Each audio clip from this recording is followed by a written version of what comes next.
I'm Sarah Walmsley and I'm a sculptor based in Nelson Mandela Bay. The sculptures that I make focus on celebrating, honouring and empowering women. My favourite thing about being a sculptor is literally the process of making something from, I guess, nothing, or something that starts as an idea. So you have this concept in your head that's really abstract and you start with slowly but surely building it up until you're left with an end result that's this tangible, three-dimensional thing.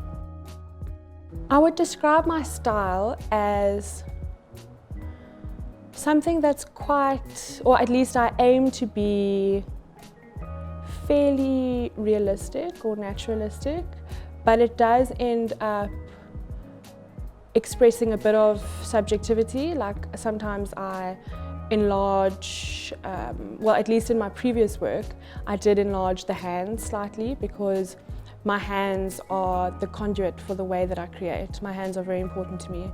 And other than that, I would say that my style, I aim to be just very honest in the way that I represent things. I don't idealize or gloss over. I want it to be a true representation of who I'm representing. My creative process starts in the very complicated space that is my mind. And it starts with me trying to just make sense of the idea, the concept, whatever's going on up there, and getting that out, so out of this space and into the real world. I start with reading up about things to make sure that what I'm doing isn't going to overlap with something that has already been explored.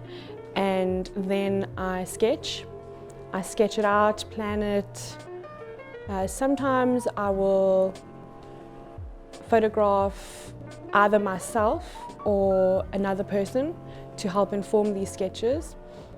And once I've thoroughly explored the subject matter through drawing and planning, I'll take it into the three-dimensional space. So I work with wax with my sculptures, and once I've completed the wax original, I make a silicone rubber mold of that.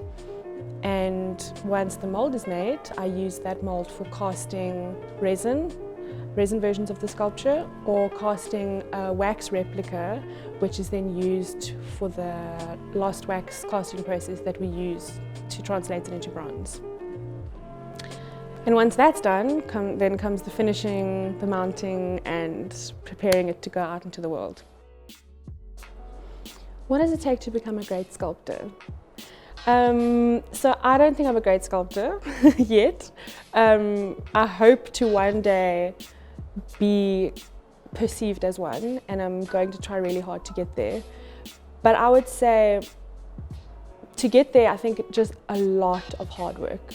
Being a sculptor, it means endless hours of commitment, no social life really when you're working on a project, just working a lot, putting a lot of time, energy and passion into what you do, because you have to commit to seeing it through.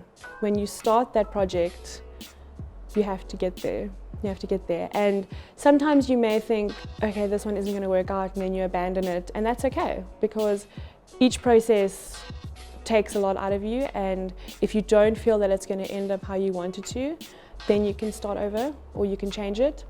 But for the most part, just a lot of time and patience. Lots of patience for the times when things don't work out. So my advice would be to stay true to what you want to make. Definitely spend some time with yourself, with your thoughts, with your dreams, your ambitions, and make sure that whatever you're making, whatever's directly just flowing out of your hands into that final product, is what you want to do. Don't get caught up. It's very easy to go onto Pinterest or to go onto social media in any shape or form and say, I want to make that. Listen to what you want to do. Don't try to make something that's out there. It's great to draw inspiration, but don't make what you feel you should make. or what you feel that social media or people are dictating and telling you that you have to make that. That's what a good sculpture is. Because there's no such thing really. You know, it's about what you want to do and stick to that.